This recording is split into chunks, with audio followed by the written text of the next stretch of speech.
Chef Tanella Hall is a chef, cultural storyteller, and the visionary behind Fire and Memory, a heritage dinner experience, where every dish carries history and every table tells a story. With over 20 years in the kitchen, she blends classical technique with bold, heritage-driven flavors that honor her roots and her community. As a halal butcher and ethical hunter, she doesn't just cook food. She teaches people how to truly understand it, from land to table. She is also the co-host of the podcast From the Bottom of the Pot, where food, love, and real-life conversations come together. Known for her extensive love for spices and creating immersive, soul-filled dining experiences, Chef Ty invites people to slow down, connect, and remember. Simply put, she's not just serving meals, she's making magic, one dish at a time.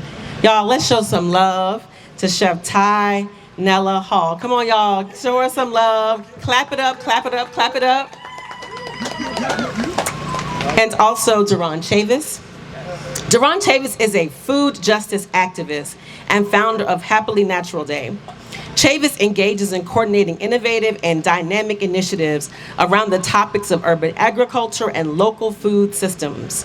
In 2009, Chevis launched the Richmond Noir Market, a Saturday farmers market targeting low-income communities located in what the USDA has designated as food deserts in Richmond, Virginia. 2012 marked the development of his first community garden, which subsequently led to the development of urban farms, urban orchards, urban vineyards, and work in poverty mitigation, workforce development, health, and racial equity. Chevis has received numerous accolades for his work. He served in 2011 as a Clean Air Ambassador on behalf of Earth Justice and the Hip Hop Caucus. He is an alumni of Leadership Metro Richmond's class of 2011, received Style Weekly's Top 40 Under 40 Award in 2010, and the Style Weekly Power List in 2014 and 15. Show some love now for Duron Chevis. Woo! Yes, come on y'all, clap it up, clap it up, clap it up.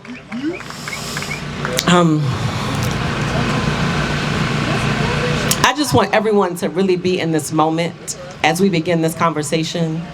And the breeze is a little bit of breeze, it's warm. And I just want, if you feel like it and you want to, close your eyes and just take in the moment. And think about a meal that you had as a child. Whether it was at a grandparent's house, your house, an auntie, or your uncle on the grill, whatever it was, I want everyone to just get in the moment of remembering food. Food that has been so good to us that when we go to a restaurant and eat, we might taste something and be like, and it take us back to those memories. Because we're talking about Sankofa, looking back, and connection. And I personally love the connection that our people have with food. Good food, right? And we have all kinds of jokes about how we season our food and other folks don't season their food. And who made the potato salad? Oh no, I want that pound cake because auntie made that pound cake. We go to church for homecoming and we look, them green beans don't look right. We got ethics behind our food, right? And so I'm gonna start with you. Do you go by Chef Ty, Tanella, Chef Ty? I'm gonna start with you, Chef Ty. What has been your driving memory that has, if there's one or two or three, that has really guided you in your journey with food?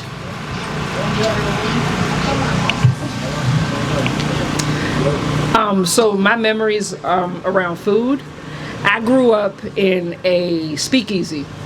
So my grandmother was the lady who cooked food for the community. Food was always a part of my life. Everything was like colorful, and I had aunties and uncles that weren't my aunties and uncles, but it was always at the middle of food. I'm an 80s baby. I came up right when crack hit the black community, and I'm from the bottom of West Philadelphia. right? So it hit us extra hard. And when food stamps weren't on a card, but they were color coded, and you were given food in cans that just had a white piece of paper to identify what it was, but had no nutritional value on it. And even in something as big as that, my grandmother was able to take that over-salted food, that over-processed food, and still be able to create something. And that has been my driving memory, especially since I've lost her, is to bring that back. Being able to make something out of what other people perceive as nothing is my driving force. Yes, isn't that good? Yes, that is so good. And so, what about you, Duron? And I know your work has centered urban agriculture, connecting us back to growing our food, right? And how we can take care of ourselves if we just put our hands back to understanding who we are and creating and doing for ourselves in the lane of food, and how that affects us nutrition-wise and all of that. What has been your driving memory? Driving memory. I think my earliest memory of food and family, I was born on Southside, Richmond, off of Broad Rock Boulevard. And when I was small, I remember my mother, me, my aunts, uncles, my grandmother, all being in the sunroom in our house off of Broad Rock with newspaper covering the ground and everybody cracking crabs. Like, that's one of my most vivid memories of my family being together at an early age. You know, I think that tradition of the family getting together for a crab boil is something that I think a lot of folks have a similar memory, you know what I'm saying, being small and not knowing how to crack crabs, and like somebody teaching you, you know, what part to eat, what part not to eat, you know what I'm saying? So yeah, for me, that's been, I would say that's a core memory. And I say it's a driving memory because I feel like family, community, these are, for me, synonymous terms. Like they mean the same thing. And us coming together around food, laughing, the music, you know, you might not even know your cousin for real, but y'all going to kick it, hanging out. You know, that energy is something that I feel like we really need to get back to. That's why I love events like this, you know, where we're able to just be, breathe, eat, and just vibe and enjoy the day together. So yeah, that would be my driving memory. I love it. Thank you. Chef Ty, I relate to what you were saying growing up in a speakeasy. My parents were nightclub owners. And it was a nightclub in the country. And some of my fondest memories are when we would get to my grandparents' house on Saturday. And my grandpa, my Papa Howard, and my Granny Ada would have fried butterfish and fixed collard greens and a pan of cornbread. And they had that ready for us, right? And the same table, my grandmother and my aunt would, you know, my grandmother would wake up early in the morning, and my aunt would always fuss about her rattling pans early in the morning. Nobody want to hear that noise at 5 o'clock in the morning. She said, "Shut up, girl." And, you know, my grandmother was going to fry potatoes and fix her tomatoes and mayonnaise. And, you know, they just did it up at the table, right? And I remember my aunt at the deep fryer at my parents' business, the nightclub, and there's so many wonderful memories and connections that I have with that food. And when I began to cook, people used to joke on me because I showed no interest in cooking until I felt like I really needed to. Because I was like, why am I gonna cook? I got all these people to cook. But when I began to cook, it all came to me. And I used to tell people, like, I don't know why you thought I wouldn't be able to cook. I was raised around people who could cook on both sides of my family. And so I think that that's one of the things that we can connect with. And we talk about food as memory and how food connects us to our history. And Duron, you just talked about the spirit of just basically gathering together and all the memories that brings of our cousins and the celebrations. So I'll go back to you, Chef Ty. What has your experience been like with just connecting with, in a spiritual way, food, right? What has that been? And I want to hear your story with that. So like you, again, I have to go back to like my childhood. I was about 7 years old when the substance abuse entered into my family.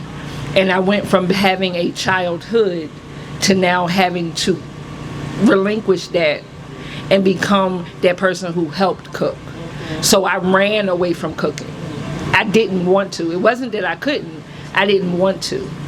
And it wasn't until I started to have my own children did the want to cook come back, right?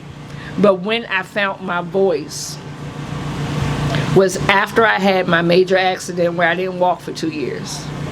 I had been cooking, but I want you to hear my heart in this. When I first started out and I wanted to be a chef, I wanted to be what everybody thought a chef was. So that meant chasing fame, chasing people, chasing something that was not truly what God had for me. And what I learned in that moment was that if I keep eating from everybody else's table, I will surely die because I can get poisoned eating somebody else's blessing that wasn't attached to me, right? So we fast forward, it's after the pandemic, I find myself on a veteran farm. And on that farm, I butcher or slaughter my first animal. And I learned the history and the story behind this animal gave its life not out of sport, but so that it can feed a community, right? And as I delved into that, and I stood by a bonfire in 26-degree weather on a farm, I heard the ancestors tap me on my shoulder and say, "You have finally stepped into your place." So as a result, I have now given myself back to what our ancestors and what our elders are waiting at the table to tell us. You need to hear their voice as they age. The fundamentals that we have, like the Farmer's Almanac, learning how to read it, knowing our cycles of when to plant, when to harvest, when to do all of these things are falling because our children are not at the table with us. There is no community. The big mamas are leaving, so therefore we're not attaching ourselves to our cousin because she don't look right or whatever. We have to become that big mama now. And right now I feel like my mantle has been placed on me to reconnect. And that's what I'm doing with these heritage dinners, right? Like, even though I'm kind of doing the dinner, the voice is to the elder, it's not to me. The spotlight is on the elder, it's not on me. I'm cooking by way of them, but I want you to come and sit and commune around a long table and listen to that elder speak. Grab the nuggets that they're willing to give you before the voice is gone. That's good. That's really good. It's really good. On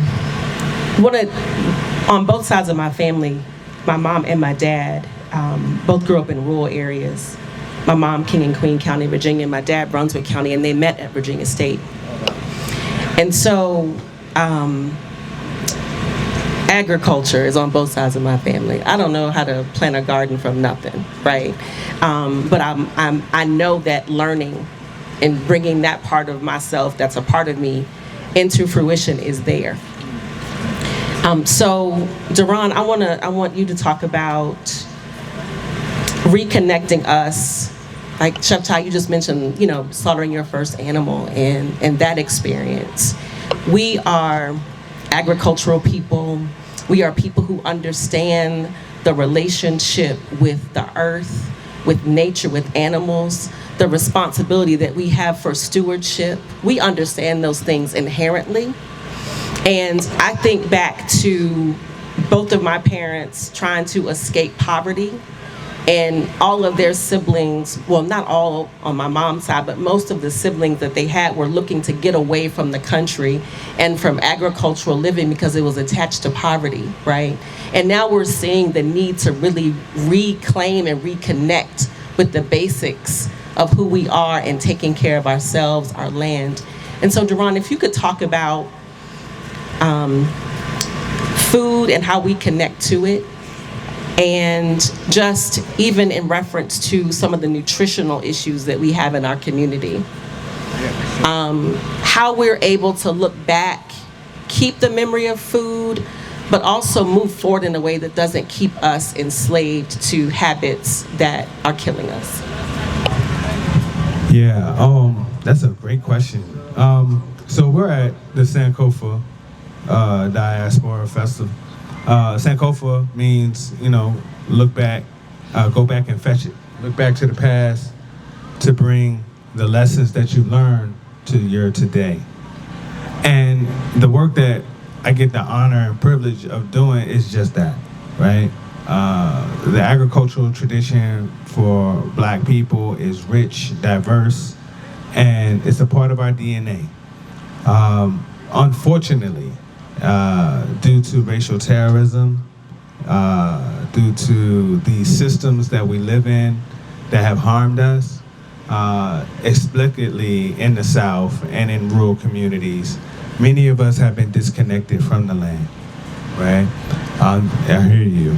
Your folks, decided they wanted to get away from the farm.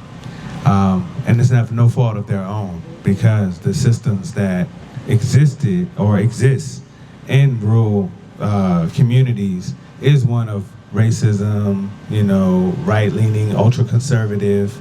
It's not exactly the most amenable for high-quality living for Black and brown people. But at the same time, I think it's imperative for us to not connect the systems that have impacted us negatively to the land itself. These are two different things, right? The land didn't harm us, right? It were the systems that, govern man on top of the land that have harmed us. I spend a lot of time dealing with this, right? Helping people feel comfortable and invited back to be land stewards. And it's a tough challenge. Agriculture is hard work. Farming is hard work. But it's not as hard when we go back and learn from the lessons of communalism, right? As a people, I was just doing this earlier today, I come from the farm straight over here. So we had 12 people in my cohort. I trained community members how to farm. And we were moving compost, right? 100-foot rows, 3 feet wide, 9 rows. We're building soil fertility, right? And I reminded the folks in the class, it took us 2 hours to fully compost these rows, put down straw, put down soil amendments, to get it right, ready for planting. And I reminded them, what if you had to do this by yourself? Just one of y'all out here trying to compost these rows, trying to get this thing together. Tractor maybe, if it works, but wheelbarrows and shovels. And I was like, look at us, it's 12 of us. It took us 2 hours to do all this work, right? But that's the energy of being rural and Black. We have systems of connectivity and support, collaboration, and interdependence that we've lost as a result of moving into these cities and trying to pursue the quote-unquote American dream. There's something that we lose when we move away from the family land, right? There's something that we lose when we get away from the communities where we know our cousins and we know the neighbors, and my aunt lives up the road and my uncle lives around the corner, and when your people are in an area, right, it's a different type of energy, whereas you might live in the city, and you may or may not know your neighbors. I mean, I know my neighbors because I'm like, yo, who's around? But I'm just saying, we live in a society that doesn't really engage us in a way where we're like truly in community with each other. We got a house on a block that may or may not be in right relationship with the people that live next door. Right. But anyway, food as a tool to bring communities together is a critical point to raise, because I'm sure, you know, when families dipped away from the South, the idea of going back home for the family reunion has been a thing. It may be dwindling now because so many people are selling the family land. I want to put a pin in that and just say that if you do have family that has land, your grandparents, your grandfather, you know, your aunts, your uncles, somebody in the family is tending to it, don't sell it. Please don't sell it. They're not making any more land. That part. Right. That part. They build the buildings, but they're not making land. Right. Yeah, the land is the only thing that will continue to appreciate and value every year. It's a wealth building strategy to have land in your ownership, but it's also critical for our survival. Mm-hmm. I don't know if anybody's been to the grocery store lately. I did. But I have. And food is getting more and more expensive week to week. Right? The price of tomatoes last week is not the price of tomatoes this week. The price of green peppers. The price of eggs. Like all of this stuff is skyrocketing. Ground beef. And it's not going to get any better anytime soon. So this conversation about land and us getting back to it is critical for our community needs, but it's also good for our soul, man. Spending 30 minutes, an hour out of doors working or spending time in nature, period, is a way for us to detox the stress hormones that come on to us by virtue of living in this racist society. Mm-hmm. Right? It's literally a healing that is waiting for you on the land. Yes. Right? Yes. So I'll just say that, you know, as far as the health and wellness part, you know, us not eating in the ways that our foreparents ate is a cause of a wide variety of chronic illnesses. I know somebody in the room knows somebody with diabetes. I know somebody knows somebody with cancer, high blood pressure. But think about it. When your grandparents worked on their farms, right? They ate wild. Chitlins is wild crazy. I don't eat chitlins, but that's not because I'm shaming anybody. I just can't stand the smell. Right. Fried cracklings is crazy. But imagine if you in the field, you busting your tail working on these farms, you can eat wild crazy stuff because your body is burning off these cholesterols and these salts and all that different type of stuff. Mm-hmm. We go to work and sit in the cubicle all day and think that we can eat all types of wild, reckless, crazy stuff. It's just our daily lifestyle is not conducive for the type of foods that we are in love with eating. You know what I mean? I have one for that. So we got to get back to working the land. We got to get back to being physically fit and physically active. And I'll tell you, man, nothing will get you your steps like rocking out on your garden, rocking out on your farm. And then you get tomatoes, you get peppers, you get collard greens. All that stuff comes with it. So, yeah. Okay. What you got for it? So before I became a chef and my very first job, I was in the military. So I'm a vet, right? And one of my deployments, they had some refugees that we took and brought on to our encampment. Within 30 days, they had spikes in their cholesterol, they had spikes in their sugars. Why? Because they went from eating the food that was native and indigenous to them to eating the food that they were giving us as soldiers. And it spiked every level that was in their ecosystem, right? And it was because they had stopped eating and living the way that they were normal, that was normal to them, to come into ultra processed food. Like, I decided once COVID happened to go back, and once I learned what it was to be with the animals and to be able to take their lives, I can look at that animal, and just because I took its life, I can tell you about what it ate by the color of its fat, can look at its kidneys and I can tell you whether or not they are edible, because at one point that was all that our ancestors was given, was the offal. Right. That's what dirty rice is. It's your liver, it's your kidneys, it's the organ meat. They had this new commercial for these people called Primal something, where they're telling you to eat all these beef organs and all that, because organ meat is fortified in all of the vitamins and nutrients that we need. That's why our grandparents and our aunties and stuff love beef liver with onions, and we can't stand it. Right. But that liver gravy is delicious, but you ain't eating that piece of liver. Right. But you have someone like me who can slaughter an animal, and I could look at every organ and I could tell you, we give thanks that you gave your life, but you have parasites. You have things that we cannot eat, that our body cannot break down. You will not find that if you're going to stores and they are mass producing our meat, because it's an oversight. But then it's a recall later, saying, oh, this is where we had a botulism outbreak, we had an E. coli outbreak.